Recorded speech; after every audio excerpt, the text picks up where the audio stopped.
Final Fantasy VI had one of the largest casts of playable characters in the Final Fantasy series up to that point. So you might think that these series would continue with large casts of characters, but you would be wrong. After the SNES era, the cast size decreased, both in how many characters you could have in a party at once, and how many party members joined you over the course of the game. Final Fantasy VII still has 9 playable characters, which is a decent sized cast. It's just not quite as big as the 14 of Final Fantasy VI or the 12 of Final Fantasy IV. While size matters up to a point, what really matters is how much you enjoy the characters of the game. Here, I must admit that there are some characters I don't really enjoy that much from Final Fantasy VII, but there are also characters that I do really like as well. Some characters are just pretty thin in terms of personality and story, while others just have some rough edges you have to get past as you delve deeper into their stories. Here, I'm going to present my favorite party members from Final Fantasy VII. As usual with these ranking videos, I'm going more by personality and impact in the story than by their usefulness in combat. This is how much I like them as characters, not a list on which character is strongest or best to use in your party. I should also note that these are simply based off the original Final Fantasy VII game and not the remakes. That said, this list will contain spoilers, so if you haven't played Final Fantasy VII yet, 1, you might want to get on that, and 2, you may not want to continue watching. That out of the way, let's get to the list.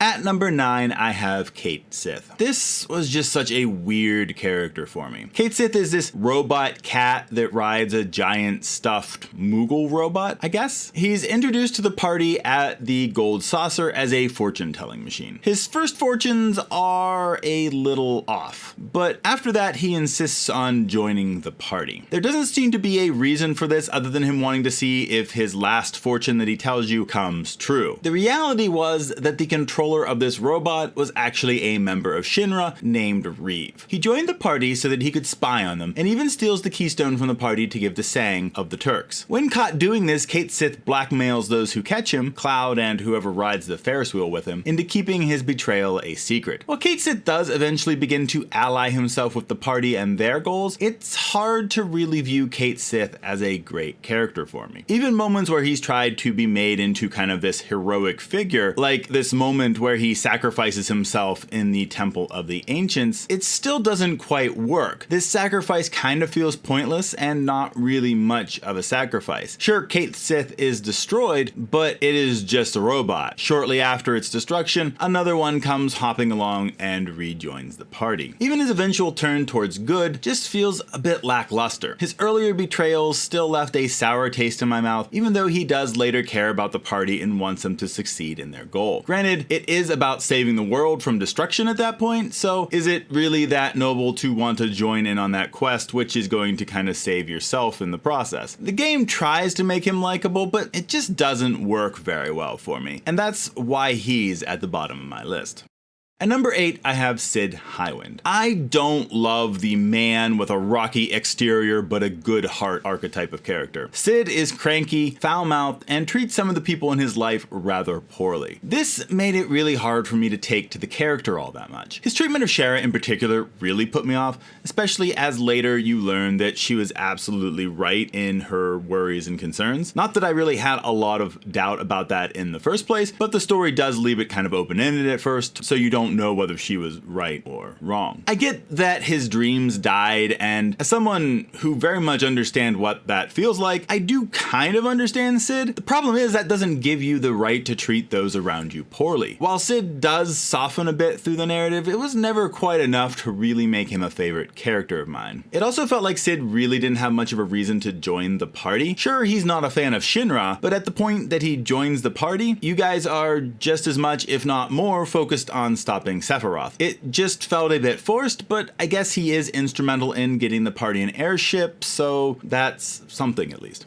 At number 7, I have Yuffie Kisaragi. Now we enter the optional / secret character section of my list. These were characters that just weren't developed enough to really know if I liked them a lot or not. Yuffie is a little lower on the list because I found her motivations a bit more questionable overall. You first find Yuffie as a random encounter in a forest on the world map. If you defeat her and deny her a rematch, she'll join you. However, this is with some severe ulterior motives. If you get too close to her home of Wutai, she will steal all all of your materia and leave the party. This leads you on a wild goose chase to get all of your materia back, while also learning a bit of Yuffie's past and why she's doing what she's doing. Her home of Wutai was once an independent nation that at some point came into conflict with Shinra. Due to being outmatched, her father eventually had to surrender, and it led Wutai to become a tourist destination. Yuffie is upset by the state of her homeland and wants to find ways to bring it back to its former glory, which is mainly by stealing as much materia as she can. I don't entirely dislike Yuffie. She is a fairly cheerful and upbeat character, unless she's traveling in a vehicle, since she gets really bad motion sickness. However, since she joins the party with the express purpose of double-crossing you right from the start, she also wasn't my favorite character either.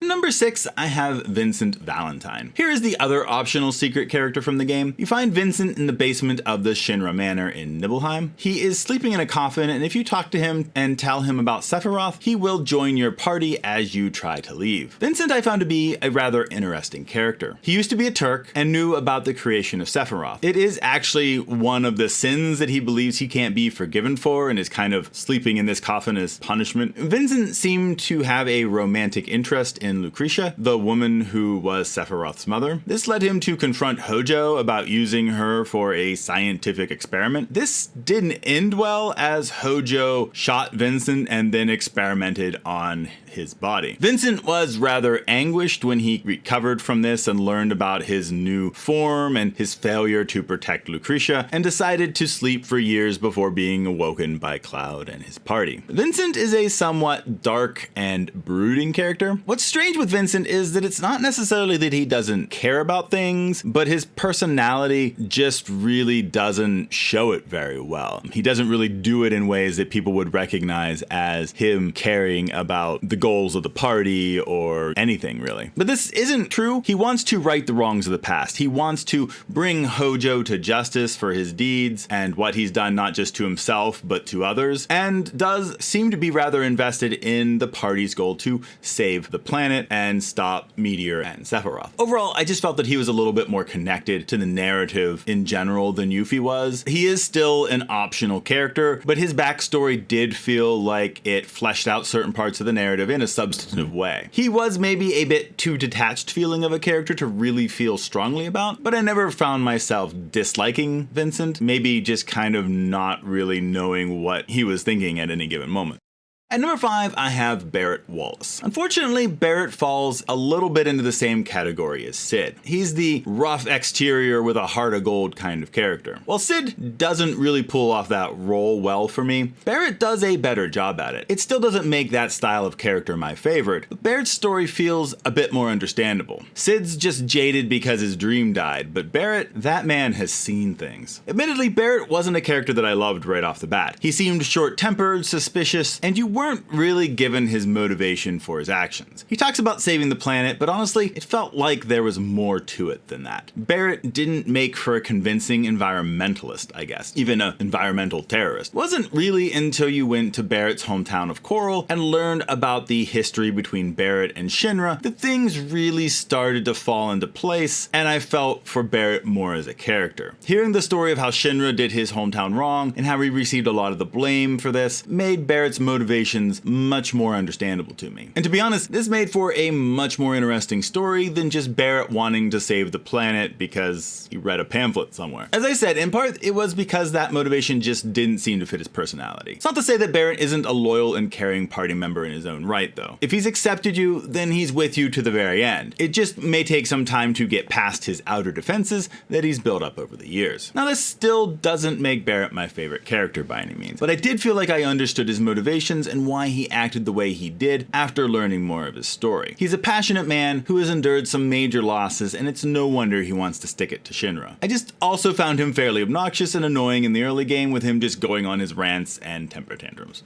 At number 4, I have Red 13. I really enjoyed Red 13. My biggest criticism with him was that he didn't really seem to have a huge part to play in the wider narrative. At some point in his life, he is captured by Shinra and brought to Hojo for experimentation. It's not really clear to me that there was much done to Red 13, or if it was just that his species was being tested to see what their abilities were. You aren't really told that he's altered in any way, so it's kind of unclear. Party first meets him when they are trying to rescue Aerith from Shinra. Red 13 and Aerith are placed in the same containment tank, and Red 13 acts aggressive towards Aerith, like he's going to attack her, which prompts the party to destroy the tank and rescue Aerith. Turns out though that Red 13 had no such intentions, and he's actually an intelligent being capable of speech. You later learn that his name is actually Nanaki, and he is from Cosmo Canyon. Unlike some of the other characters in the game, he's polite, soft-spoken, and calm. He has a curiosity and almost a wisdom about him that I just really enjoyed with his character. The one downside, other than the fact that he doesn't really seem to have a lot of narrative connection to Nanaki, was that I felt his storyline with his father was really strange feeling. Why were Sato's actions hidden from him? What purpose did that really accomplish? I guess in general, it felt like a setup that would lead us to learn more about Nanaki and to deal with his personal issues than it did a story that felt natural. It's still a touching moment. Like, I really did like seeing Nanaki discover the truth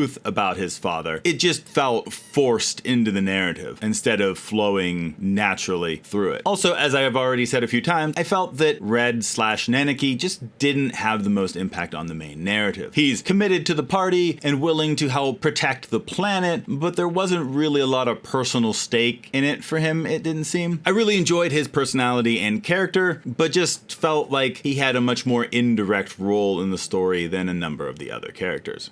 At number 3, I have Tifa Lockhart. I really liked Tifa overall. I thought she was a kind, upbeat, and a fairly level-headed character that really balanced out someone like Barrett early on in the game. That she had a connection with Cloud helped, but if I'm being honest, I didn't really connect with Cloud that much early on to have that really tip me too much one way or the other regarding Tifa. My weirdness with Tifa comes around the time that the party leaves Midgar. As Cloud is telling his story about what happened in Nibelheim, you can tell that Tifa knows something and is keeping it secret. You don't know what it is for a long time, but you can kind of tell that it might be important. And I'm just not really sure why she keeps it to herself for so very long. Sure, you can argue that she didn't want to mention something that would cause Cloud to leave, be angry with her, or would somehow kind of hurt Cloud. But her own memories about her connection with Cloud are a bit off though as well. So it makes this not super convincing. Narrative-wise, I'm not really sure if things would have gone better if she had admitted how she remembered the Nibelheim event quite differently, but knowing she was hiding something just made me unsure of her as a character. I still liked her overall, but I just kept wondering what she was keeping from the party. When this secret does finally get revealed, Tifa proves that she really does care about Cloud. This is seen both in her taking care of him when he's nearly comatose, and also her interaction with him when they fall into the life stream together. She helps Cloud find his true self while also learning that her memory of their childhood together wasn't quite what she thought it was either. Tifa is a strong female force in the game, and while I was a bit mixed on her leaving the party to take care of the comatose Cloud instead of focusing on the threat to the world, I was also pretty happy with her as the romantic interest for Cloud in the game, at least as far as they really developed it. Tifa is a great character and one of my favorites in the game, but just not quite at the top of the list.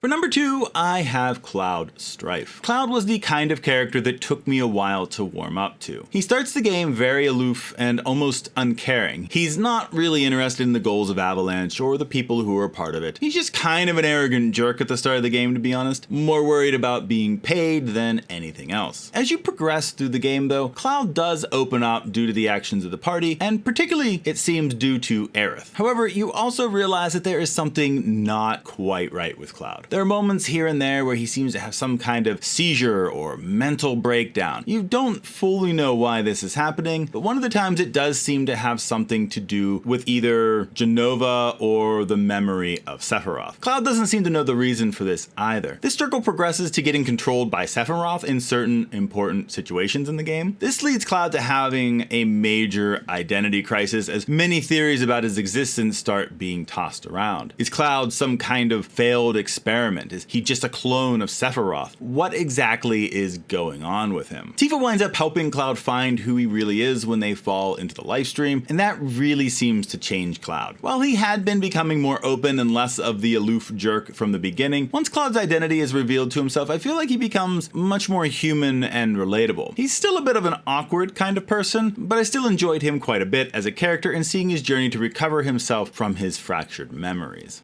And at number 1, I have Aerith Gainsborough. I just really enjoyed Aerith in Final Fantasy VII. She felt like the light of hope in a rather bleak and hopeless world. She's basically the equivalent of her flowers growing in the ruins of a church. She's upbeat and hopeful in ways that many of the other party members just weren't. This doesn't stop her from being stubborn and strong-willed, but that combo just makes me like her even more. The positive outlook of Aerith throughout the game has an influence on a number of the party members. I think this is particularly noticeable with Cloud. She's probably the first person to break Cloud out of his aloof nature, especially with her ability to get Cloud to wear a woman's dress in order to try to save Tifa from the Dawn. What's amazing about Aerith is her ability to have this positive outlook despite her life not being the easiest. Her real mother is dead, and due to the fact that Aerith is a Cetra, she has been pursued by Shinra for a significant part of her life. This positive outlook is different from many in the party who have become hardened in various ways due to their personal struggles. In addition to this, Aerith also seems to have a little more of a grasp on the threat facing the planet than any of the other party members. She keeps this information to herself though, and leaves the party telling Cloud in a dream that as the last Cetra, only she can stop Sephiroth, and that she would handle it. The great tragedy of this plan is that Aerith seemed to know that in order for her to defeat Sephiroth, it would have to include her death and her own return to the life stream. While Sephiroth tries to control Cloud to do this, thankfully Cloud is able to resist this influence, which shows the importance of Aerith in his life. Sadly, Sephiroth shows up himself and kills Aerith with his Masamune. It was this moment that has shocked so many people in gaming history. To have such a major character die in a game is not something many people expect. It has caused Aerith to become this memorable character in the gaming world because of this. Despite her death, Aerith's presence is still felt throughout the rest of the narrative. In the impact that she has had on the party, while I do love Aerith as a character, there's one aspect that I felt a bit more mixed on, and that's her potential as a love interest for Cloud. She is flirty with Cloud pretty much from the get-go, offering a date in exchange for Cloud being her bodyguard. However, it's unclear how much she likes Cloud for Cloud, or if it is due to her being reminded of Zack, her former boyfriend. Maybe part of the reason why I'm not sure about this is the fact that I know how Aerith is going to die, and I didn't really want to get invested in the idea of Aerith and Cloud together. I'm not sure if that's fully the reason, but it's definitely a possibility. Regardless of all that, I really enjoyed Aerith as a character. Her positive outlook that influenced many in the party and her willingness to do what was needed, even if it would result in her own death, was admirable. Aerith may not be playable for half of the game, but she has a huge influence on the game and is integral to the success of the party. That's why she is on top of my list for party members for Final Fantasy VII. So that's my list of favorite party characters in Final Fantasy VII. With a game as popular as this, I'm sure that there are many different configurations to how people order their list. How does your own list compare? Are they similar to mine, or do you have a very different order of favorites? I would love to hear your lists or just your favorite character in the comments. So feel free to let me know and we can discuss some of our favorite characters from Final Fantasy VII. That's all for this video though. I'll see you in the next one.